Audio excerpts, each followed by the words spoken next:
आपके सामने रखा। काम कह देते हैं, हम भूल जाते हैं, वो नहीं भूलते हैं। हार्ड वर्किंग है, पिछले 25 साल से प्रोफेशन में लगे हुए हैं, लोगों का काम कर रहे हैं। इस आदमी के साथ मैंने बहुत ट्रैवल किया। एक बार मैं धनबाद जा रहा था, हम ट्रेन से जा रहे थे, तो जो क्वालिटी मैंने इनकी देखी, सबसे बड़ी क्वालिटी है मल्टीटास्किंग। मैं समझता था कि शायद औरतें ही मल्टीटास्किंग में ज्यादा स्मार्ट होती हैं, खाना भी बना लेती है, बच्चों का भी ध्यान रख लेती हैं, सारे काम कर लेती हैं। आदमी थोड़ा सा इस क्वालिटी में पीछे होते हैं, पर इस आदमी की मल्टीटास्किंग एबिलिटी ने मुझे इतना सरप्राइज किया और इतना इम्प्रेस किया कि मैं बता नहीं सकता। मैं जिसके सामने आलस्य नाम का वर्ड तो कोई है ही नहीं। बीजी सर के यहाँ एक प्रोग्राम था, मैं वहां बैठा हुआ था, ये आए, पैर पे पट्टी बंधी हुई थी। जैसे हॉल में एंटर किए, मैं कहा अनुज भाई पैर में क्या हुआ? बोले नहीं यार एयरपोर्ट से आ रहा। This gentleman, I have never seen him कि he is shy of his responsibilities. He is shy of his social responsibilities, professional responsibilities, and I think he is one of the most responsible chartered accountants we have. We are lucky to have a person like Anuj, who is so responsible. देखिए, इंसान का शरीर है, कमी quality हर आदमी में होगी। 16 colour संपूर्ण तो भगवान राम को भी नहीं बताते हैं, लेकिन जहां तक मैं इनको समझ पाया हूं, ये एक ऑलमोस्ट अकम्प्लिश्ड चार्टर्ड अकाउंटेंट है। मैंने 2006 में, जैसे आपने बताया कि मैंने इनडायरेक्ट टैक्सेस में शिफ्ट हुआ, 97 में सर्विस टैक्स आया था, 2003-04 में मेरा इंटरेस्ट हुआ, फिर मैंने स्टडी किया, किताब लिखी, उसके बाद मैं प्रैक्टिस में आया। और 2006 के बाद मैं कभी इनकम टैक्स अथॉरिटी में अपीयर नहीं हुआ। 2006 से लेकर आज तक मैं इनडायरेक्ट टैक्सेस कर रहा हूं। भगवान की दया से मुझे भगवान का आशीर्वाद भी बहुत मिला, दोस्तों का प्यार भी बहुत मिला।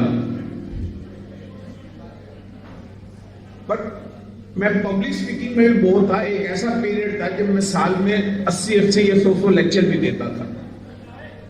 पर दोस्तों, मैं आपको ये बात इसलिए बता रहा हूं कि पिछले 11 साल में आपने मुझे संडे के दिन किसी प्रोफेशनल गैदरिंग में या किसी लेक्चर में नहीं सुना होगा। आई टुक ए पर्सनल कॉल कि यार संडे फैमिली के लिए है। जब मैं 55 साल का था तो मैंने ये कसम खाई कि मैं संडे वाले दिन कभी नहीं जाऊंगा, किसी भी प्रोफेशनल प्रोग्राम में नहीं जाऊंगा, कोई भी लेक्चर नहीं दूंगा। इसलिए सोनीपत और द्वारका सीपी स्टडी सर्कल ये सारे प्रोग्राम सिर्फ संडे को करते हैं, और आपने मेरा नाम आज कभी नहीं पाया होगा। आज संडे है, मैं गुड़गांव से 70 किलोमीटर दूर अगर किसी सज्जन के लिए 2.25 घंटे गाड़ी में चल के आ रहा हूं, तो उसका मतलब आप समझ सकते हैं कि मैं इस इंसान की कितनी रिस्पेक्ट करता हूं, जिसके लिए मैंने अपना 12 साल का नियम तोड़ दिया। आपने मुझे फोन किया, मैं ऋषिकेश में था पर्सनल ट्रिप पे, तो वाइफ ने कहा आप तो संडे को जाते नहीं, आप क्यों कह रहे हैं? हाँ, मैं कभी अनुज का फोन है, इलेक्शन का सीजन है, मैं अनुज को इस टाइम नहीं मना कर सकता। तो आपके लिए मैं सिर्फ इतनी वाणी को विराम दूंगा, ज्यादा नहीं बोलूंगा, क्योंकि सारी क्वालिटीज हम लोगों ने गिना दी है। मैं सिर्फ इतना बताना चाहता हूं कि जिस आदमी के लिए मैं 12 साल का नियम तोड़ के यहाँ आ सकता हूं, उस आदमी के लिए मैं कुछ भी कर सकता हूं। मेरी आप सबसे विनम्र निवेदन है, जैसे उन्होंने कहा भी से कि दीप को प्रज्वलित करो और आगे चलाते चले जाओ, मेरी आप सब लोगों से पर्सनली आग्रह है कि आप अपना फर्स्ट प्रेफरेंस वोट मेरे छोटे भाई अनुज जी को देकर मुझे कृतार्थ करें।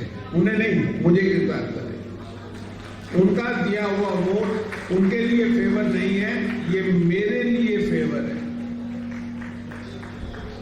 मेरी आपसे फिर एक निवेदन है, आप जिस भी तरह से अनुज भाई की मदद कर सकते हैं उसको करें, क्योंकि ये मदद उनकी नहीं, ये मदद अशोक बत्रा की है। और अशोक बत्रा पर्सनली आपसे हाथ जोड़कर विनती करता है कि आप इस सज्जन को मैक्सिमम वोटों से जिताएं और इंस्टीट्यूट में आगे ले जाएं। बाकी प्रभु की इच्छा है, हमारी प्रेरणा रहेगी, कोशिश भी रहेगी कि हम इनको as a president of the institute भी देखें। Thank you.